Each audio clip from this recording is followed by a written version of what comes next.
You're in the Bronx at the Ellesmere Caterers. It's about May 1947, and a marriage is being celebrated. At one of the tables sit two middle-aged couples, my Aunt Esther and Uncle Max, and a Canadian couple from Montreal, Fanny and A.B. Morantz. They're all from Eastern Europe. They're in the meat business. And they're chatting, and my aunt says to this perfect stranger, "I have my brother's little girl coming. She can't come directly to New York until her immigration number comes up.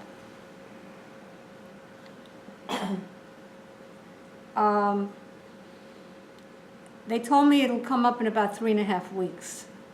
Can you take her for 3.5 weeks? I'll pay all the expenses." And they said, yes, of course. December 1947. It was a nauseating crossing of the rough ocean. I was seasick the whole time.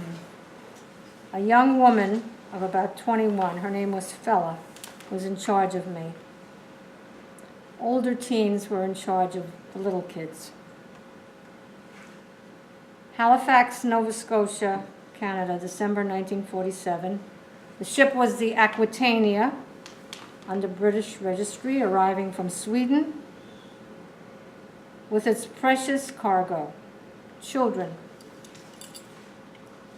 Children of all ages who had one thing in common.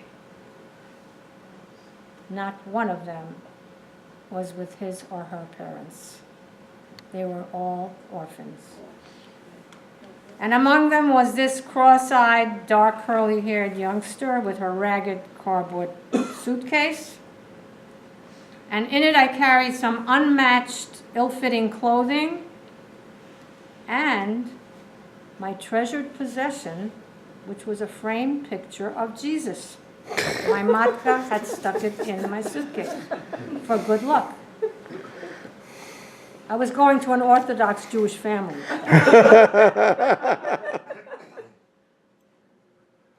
The picture of Jesus had been a constant in my life, always unchanging, always there, a source of security for me.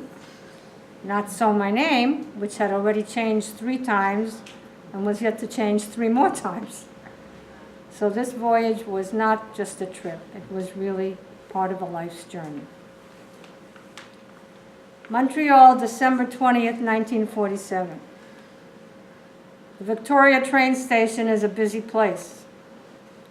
And waiting for me were about 15 unfamiliar people. A short, middle-aged, well-dressed woman with beautiful platform, ankle-strap shoes, very curly hair under a fashionable hat, picked me out of a long, moving line of children.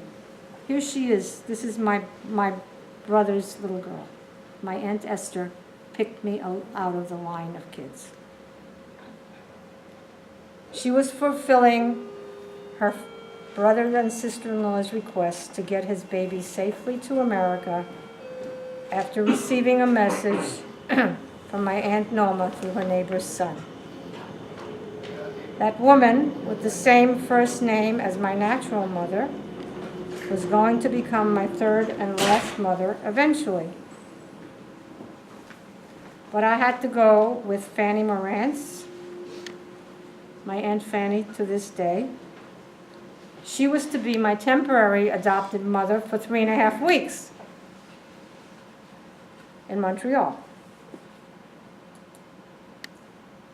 And there they are. Fanny and A.B. Morantz, and this is about 1 year after, maybe 6 months after I got there. However, what was to be 3.5 weeks turned into 3.5 years. And what happens when you stay with somebody for 3.5 years? You grow to love each other. Life was teeming with possibilities, growth, new friends, family.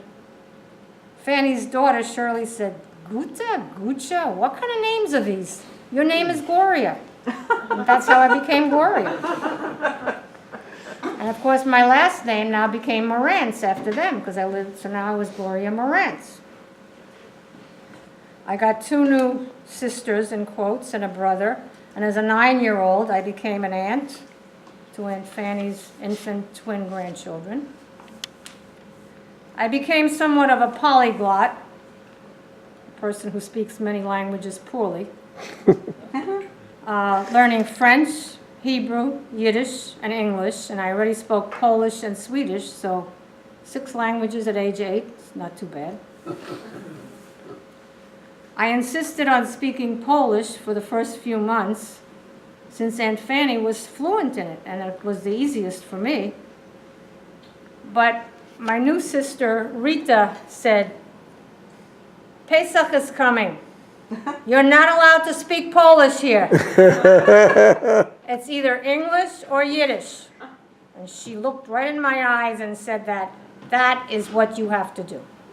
So from then on, English became my dominant language. The Morantz family cherished their Jewish heritage, and you could hear Uncle Aby, an observant Jew, every Shabbat, went to synagogue. You could hear his deep, rich voice chanting. Imagine their surprise when a little girl showed up in their home with her most treasured possession, a picture of Jesus. But somehow that picture of Jesus ceased to be precious. It just disappeared without any trauma for me. The richness and variety of my own Jewish tradition replaced it. The family celebrations, the warm gatherings, the beautiful music, the frequent visits to the Fairmount Synagogue facilitated the embrace of my new religion, which of course was my old religion. The warmth and love of my new adoptive family cemented all this, and they helped me overcome fear and shyness and join the ranks of normal childhood. Grand Central Station, New York, April 5th, 1951. 3.5 years passed, my immigration number came up. By now I had become deeply attached to my Montreal family, so leaving them was very, very difficult. Though unlike my previous families, at least I would be able to go back and visit. And believe me, I left in April. By November, Thanksgiving break, I was back there and have been there hundreds of times. I was brooding, depressed, I lost my appetite. I was leaving this family who had given me back my heritage and going on the last lap of my journey to my Aunt Esther and Uncle Max in New York. Esther and Max became Mom and Pop, and their sons became my brothers, and I became a Bernstein. So now my name is Gloria Bernstein. Another name awaited me as I met my partner in life, my husband Miles. I became Gloria Glantz. We reaped the blessings of our love in 2 wonderful children, Craig and Jordana. Now we are also blessed with 5 grandchildren, Maxwell, Emerson, Kenzie, Lexi, and Judah. My life's work became molding young minds as a teacher, but my passion became keeping the story of the Shoah alive. I teach children and adults the lessons of man's inhumanity to man and about the hate and indifference that led to it, in the hope that it will not happen to any group of people again. Unfortunately, that is still only a hope. After presenting a Holocaust program in school, one of my students asked the following question: if you could speak to your real mother and father for 3 minutes, what would you say to them? That question made me think about another question. If I could speak to the perpetrators for a few minutes, what would I say to them? So before I speak to my family, I would like to leave politeness for my family and express my anger to the perpetrators. How dare you take the dreams of children and reduce them to ashes? How dare you fathom yourself superior beings performing experiments on us? Experiments which contributed nothing to science or the well-being of anyone, young or old, German, Slavic, Oriental, or Occidental. And no one stood up. You shot children in front of their parents and mothers in front of their children. Then you went to your family, kissed them, and used words of endearment. And no one stood up. You took the infants and the grandparents, the philosophers, the farmers, the teachers, the artists, the beautiful and the plain, and no one stood up. Your Gestapo caught my aunt, Esther Brindle, as she tried to find food for her family in hiding. How much heroism does it take to torture an old woman for 5 days so she'll divulge her family's hiding place? She died keeping that secret. That was heroism. But you were cowards. You never walked by yourselves, always at least 2 together.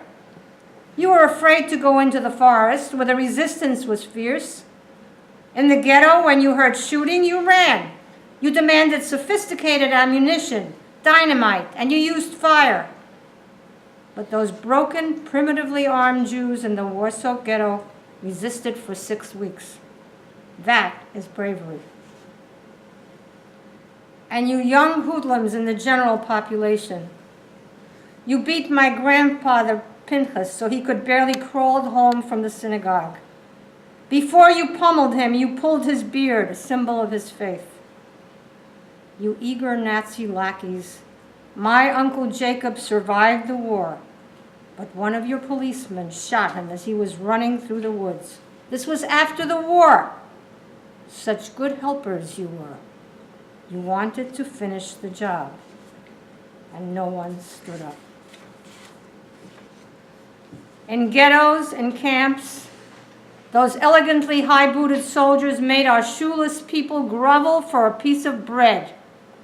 You stole not only our physiological nourishment, you stole our books, our holy days, our festivals. You stole our hair and our names. You succeeded in too much of your work, but you lost. You planned a museum for an extinct race, but you could not make the Jewish people extinct. You took our names away, but you couldn't make us nameless. You tortured our souls, but you couldn't take our humanity. You lost yours instead. You eradicated millions of our lives. But we live on. Am Yisrael Chai. And your 1,000-year Reich is a nightmare of the past. And now to return to the question of what I would say to my own family. This is what I might say if I could. My dear family, you and your pain are not forgotten. The suffering of our people is not forgotten. The Jewish people still lives. Zeta, Grandpa, you would be so happy to know that we have our own country now, Eretz Yisrael. Mama and Papa, you have 2 beautiful grandchildren who will pass on our heritage. They are humane, intelligent, and delightful. You would have loved them dearly, and they miss not having you as grandparents. You would have been proud of me, your youngest child. I have a rich and full life, filled with love and friendship, family, and joy. I have been blessed with good health and educational opportunity. My life's work has enabled me to touch the lives of children with lessons of humanity and empathy, and to teach them to become upstanders when they see injustice against any group of people. In addition, Mother, My life is filled with music, a gift from you. You are alive in my heart, always. I will show you a few more pictures and then you can ask me questions.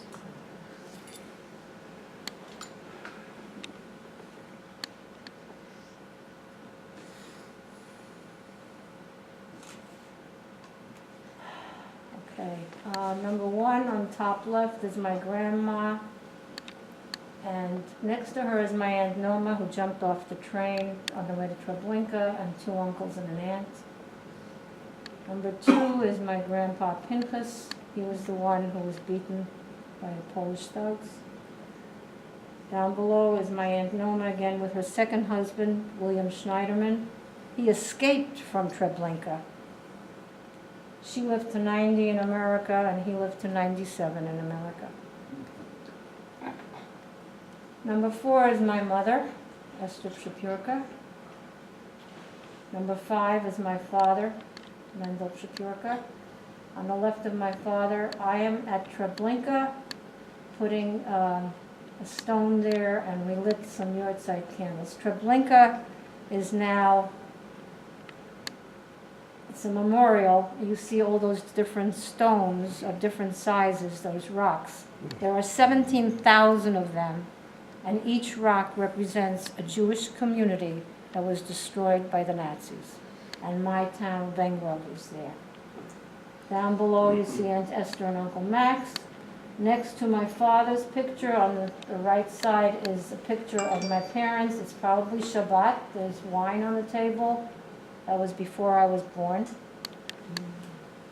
And a picture of Matka and me. Probably just before I left her, because if you remember that picture of me on the bike in Sweden, I'm wearing that same dress. And you know how quickly kids grow. So that dress went with me to Sweden. It probably was right before I left her. That picture was taken with my little school bag. The blessings and the continuity. In the center is my husband Miles and I. On the left is our son Craig and his wife Katie, and the Olympic champion down below is my granddaughter Lexi, who looks exactly like I did at 3, and her brother Judah, whose motor never stops. They are now much older. He's now 3.5 and she's now going to be 6. And on the right on top is our daughter Jordana and her husband Kevin, and their 3 children. Emerson and Kenzie are identical twin girls who will be 11 in February. And Maxwell, their big brother, is having his bar mitzvah on February 11th. So the people in the attic, remember when I went into the barn? So the woman standing next to me is Marilla Friedman, now Marilyn Starr. She was the 13-and-a-half-year-old girl who was hidden there with her mother. I'm sitting in the beige sweater is her brother Arnold, who is now about 95, and he had false baptismal certificate, was out in the open, and he would come and he would bounce me on his knee when he came to visit his mother and sister. And the gentleman with the dark sweater is his older brother. He's over 100 now. He had some kind of a permit to work on the railroads for the Germans, pretending he wasn't Jewish. He knew my father very well, and he told me about my father, something that made my son cry. He said, your father always had a joke to tell, always had a story to tell, and he was very charismatic. And I look at my son Craig, and it's exactly him. When I told my son that, he started to cry, that he was just like his grandfather. And the lady with the white hair is Arnold's wife. She's also a survivor. This is the barn. This is Arnold. And Stanka, the daughter of Maria, that's Maria Kowalczyk, in the farm, in the barn where his mother and sister were hidden. Tiny little barn. They went to visit them in 1978. So they went back to visit Matka. So Matka's sitting with the apron. Next to her is Michał, her husband, who drank. Behind Michał is Marilla Friedman, the 13-and-a-half-year-old girl. Next to her, that standing young man, after I left, they found such a void in their lives that they adopted a baby. They adopted this boy. Unfortunately, he did not turn out well. He took drugs, he drank, and he died very young. And there is Stanka sitting with a picture of me in 1978. Now, I left her in 46. So that tells the whole story.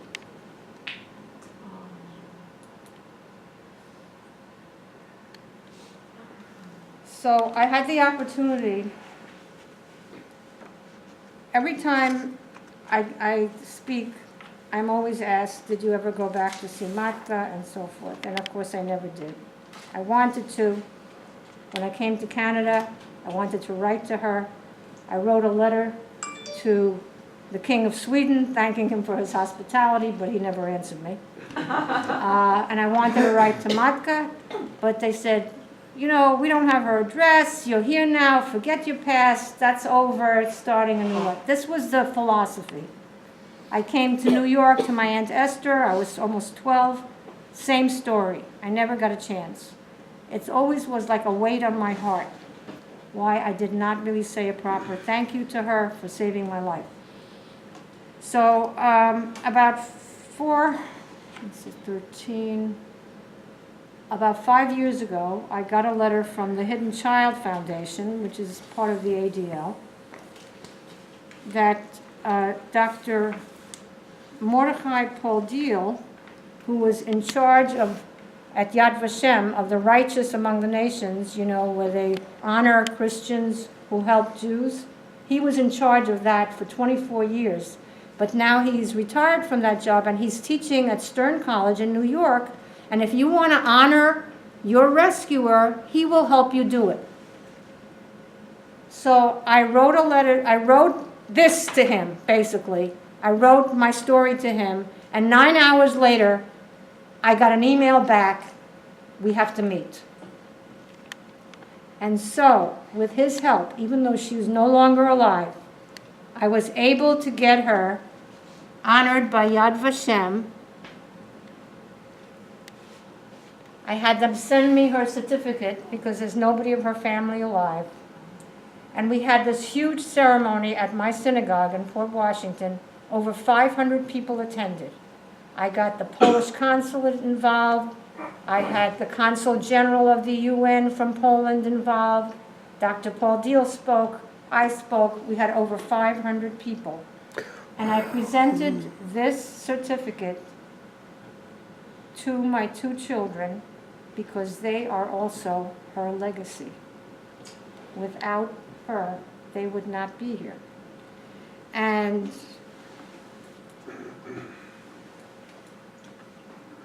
okay. So when they made the speeches, they called up from the Friedman family. This is not all the people. All the people from my family and the Friedman family came up on the bima. And what does this show? They would not be here. Any of these people would not be here if not for Matka Maria Kowalczyk. This is her legacy. So now if you have any questions or you want to ask me anything at all.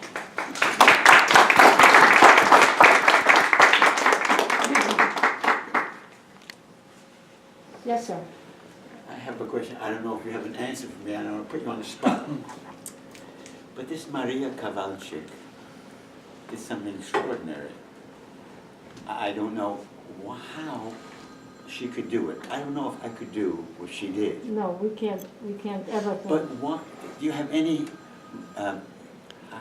reasoning why she did this? Because as you said, in Poland it was vicious. You saved Jews.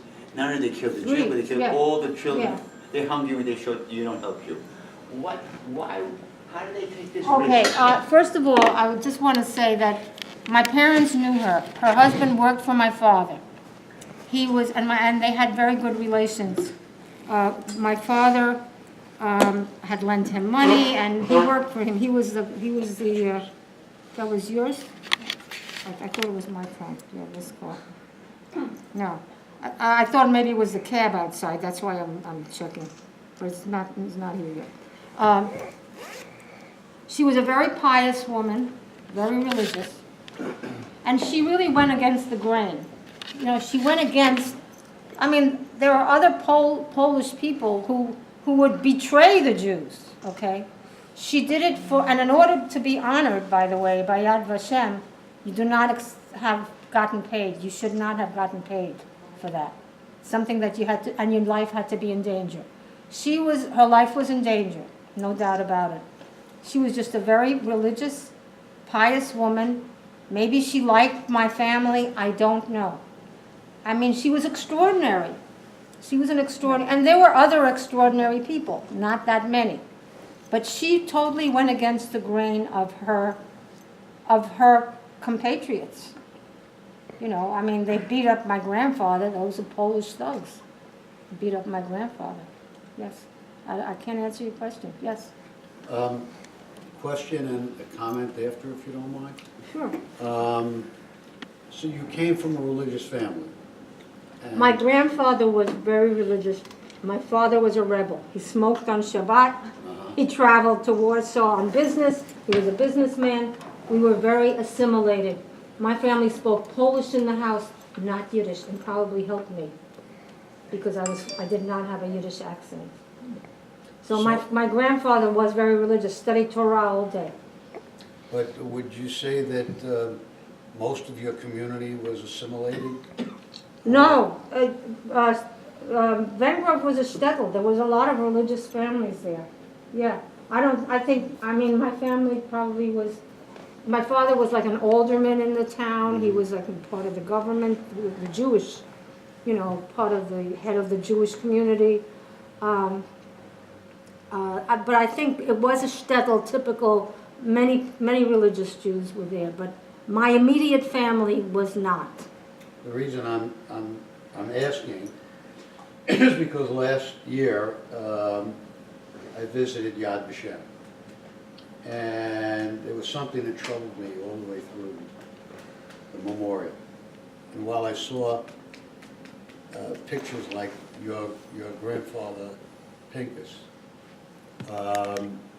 many religious Jews, talit, books being burned, all through the pictures and through the memorial.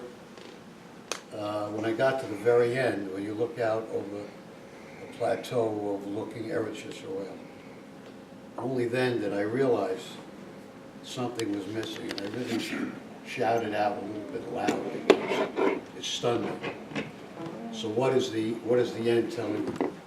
That the message of Israel is to life, to celebrate. All through, so the point that I want to make is that what kept so many, a very high percentage of the Jewish people giving them hope to survive was a Torah observant life. And what I discovered in Yad Vashem, which totally blew me away. In fact, I'm going to Israel in 2 weeks to verify what I saw. Was not one Torah in Yad Vashem. The very place that is meant never to forget. Forgot the source of hope, the source of unity of the Jewish people. I was so blown away that... Well, that's something you would notice. I probably would not notice that. I mean, I've been to Yad Vashem. Someone here donated 2 Torahs to Yad Vashem. Really? So it must be one day. I don't really? Brooklyn, sure. Well, I noticed that it wasn't when I go Someone back. in Brooklyn, so I know. Huh? No, someone in Brooklyn did. Is it evident in the? I don't know where it is, but Huh? it's there. There it is. I'm going to look. Okay. Anybody else? Yes, sir. What happened to Matka's daughter? You said she has She predeceased her mother, actually. She died before. Matka lived to, I've seen the Friedmans, you know. They looked me up on the internet because we met at the Hidden Child event, which was held in New York City, where the late Elie Wiesel spoke. And I put a note up, you know, if you were hidden by Kowalczyk, please identify yourself if you're here. And they came, and they wrote a note back. And then they looked me up more recently, and they told me that Stanka was a very capable person, and she also had German boyfriends. So I have a feeling like when I was in the garden and they offered me candy for them, you know, she said sing for them and dance for them, I have a feeling she knew them. You know, she was not such a nice girl, maybe. And actually, she had a German boyfriend because recently, about 4 or 5 years ago, I met with Marilla Friedman, Marilyn Starr, who has a jewelry store on 47th Street, sells pearls, beautiful pearls. And we talked about it. I said, did Stanka have a German boyfriend? And this all plays into me too, that I'm alive. She said, yes, she did. And she was sitting in the kitchen with this man who had his jacket off, okay? And 2 German soldiers walked in on them, and they said, aha, so you have a Jew in your house, something like that. Because as I said, they were always looking. And Stanka said to him, put on your jacket. And he put on his jacket, which had all the stripes and the epaulettes. He was their captain. He was their superior. And they apologized and they walked out, and you know, they was like, and they never came back. They never came back. Wow. So, I mean, maybe that's why I'm alive, you know? That could have helped. You don't know. There's so many angles to this. Your memory of your mom is very, very strong about the singing. Oh, yes. What about the memories of your brothers? Is there anything that really stands out from any Playing memory? hide and seek. Just you know, playing, I was just 3 like playing years hide, old yeah. when I left them. Right, 3 years old. My father, I hardly remember. Right. Because I was 2 when he was killed. right. And every picture I have of him, and now I'm writing my book, so I've put together some pictures that I found. Every single picture I have of my father, he's dressed to the nines, with beautiful suit, elegant, you know, really elegant, well-dressed. Every picture is like a professional, you know. So I didn't really get to know my family very well. Well, first, from what you just said, even on a very personal level, you don't remember a detail, a smell, his fingertips, nothing you don't remember? My father tickled me. Okay. And I am assuming, I don't know where I got this from, the smell of leather on his hands. I don't know where I got that, but Yeah. it could be a sensory thing that, you Right. know. Yeah, sure. But Remember. this was my question. Okay. When you were in Montreal and you were finally in a home, how was it for you socially with the other kids, with the other girls? I had Because after all you had been through, and I had a wonderful life in Montreal. And what was your? I had age friends. range? So I you had made friends. They sent me to a Yiddish Volksschule. Oh, You know, yes. that's where there were a lot of Jewish kids. Uh-huh. I never went to a grade a whole year till 7th grade, so they kept